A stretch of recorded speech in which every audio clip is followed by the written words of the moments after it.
Support for Radio Friends comes from OsteoStrong. Improvements in bone density, strength, and power can be achieved by weekly 5-minute no-sweat sessions on their 4-spectrum machines. These isometric robotic machines safely emulate high-impact loading on different parts of the skeletal system, which stimulates activity in bone-building cells. Balance and agility can be improved by 2-minute sessions on vibration plates. Every session is supervised by a trained coach. Learn more on Facebook or call to set up a complimentary wellness assessment and session.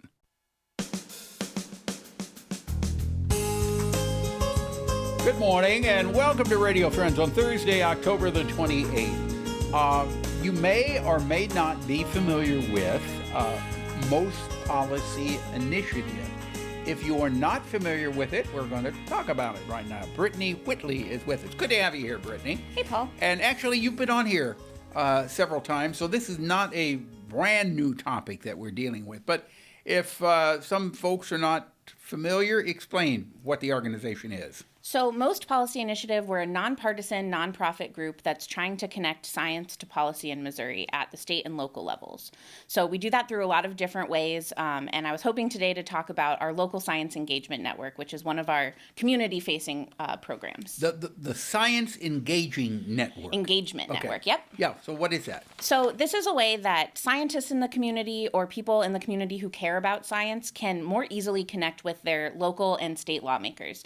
So we provide resources, we host different events to teach and engage people, and then give them resources to share scientific information with their policymakers. You know, I think that's so important.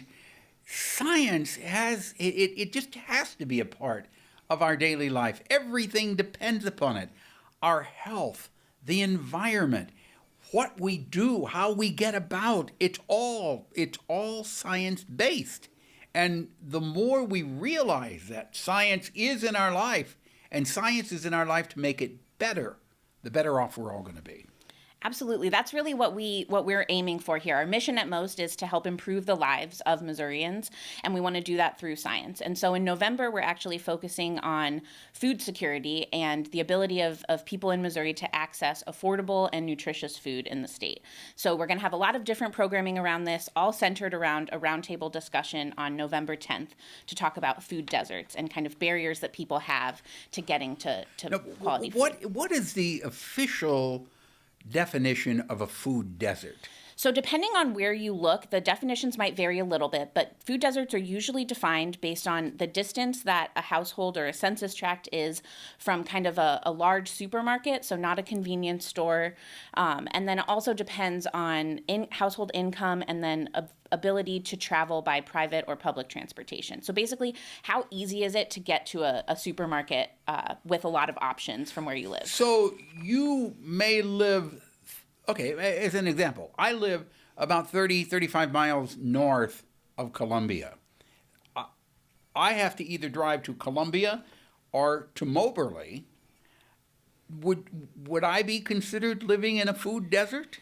So I'm going to leave that to the experts to let you know exactly if you would be or not. I don't think of myself as living in a food desert. In rural areas, you do have a little bit more distance. So in an urban area, you're in a food desert if you're much smaller distance. But in rural areas, they have a little bit more leeway. So you can be about 10, 20 miles away from a supermarket before you're considered a food desert. Yeah, because you chose to be there. Right. You chose to be there. And if you're there, God willing, you've got means of transportation to get to it. So that wouldn't qualify as a food desert. Right. But if, for example, you're in a place where you don't have access to public transportation, you're pretty low income, and it would take you half an hour to drive to a supermarket, then you would probably be considered in a and you food could desert. be maybe just 5 miles down the road from a supermarket, but if you can't get there, you're in a food desert. Right. Okay. So these are all things that you'll be discussing. Will this be open to the public? This is open to the public, so if you go to our website, mostpolicyinitiative.org, you can find the details for the event and register for it there. We welcome everybody. It'll be a virtual event. Okay, mostpolicyinitiative.org. Brittany, thank you so much for coming on. It's always a pleasure to visit with you. Thanks, Paul. Great to see you. All right, now we're going to talk about how do you warm that tile. If you got tile in your kitchen or your bathroom or the hallway and you love it, but sometimes when we get into the colder weather, it's cold to walk on. What can you do to alleviate that? Scott Bradley is with us. My friend, Scott Bradley from Carpet One. Pleasure to have you here, Scott. Thank you, Paul. You got the perfect solution to this. If you're putting down tile, and I'm holding it in my hand, they look like little suction cups, and there's a felt backing on it, and then there's a little wire that runs between the suction cups. What is this? Yeah, so the orange part of that is an uncoupling membrane, and it has a thermal break on the back, and that wire is your heat wire. So what we do is before we install your new tile, and you don't want cold feet, we will install that matting, which will act as the uncoupling membrane and also to hold the warming wire for your floor.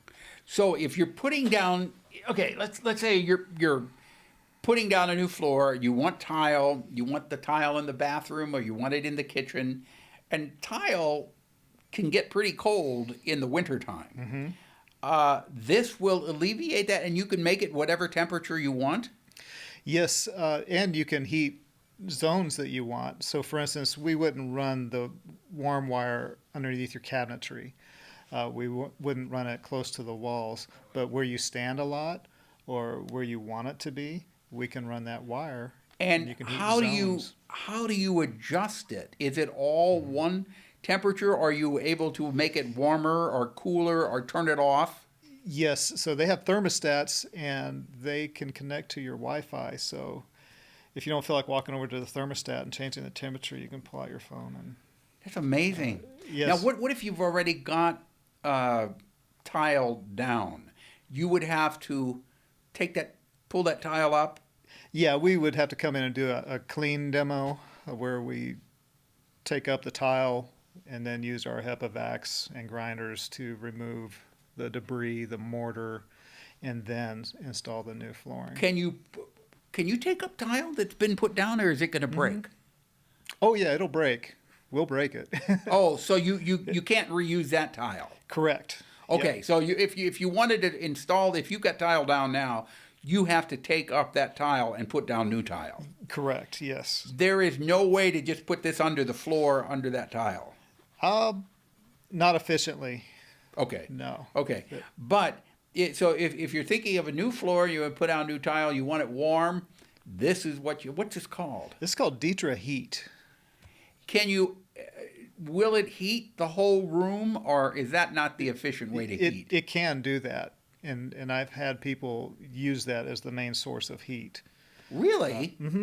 Well, then, if you're heating the whole room with this, isn't the floor going to be so hot that you can't walk on it? Not necessarily, because we space those round pucks, we space those wires so that they're not too close together so you don't get too high of a concentration of heat. All right, if you're interested in that, you can give Scott a call. I'd never heard of this, Scott. Yeah. It's called what? Ditra Heat. Ditra Heat. Give them a call at Carpet One Floor and Home, or check it out on the web. What's your phone number?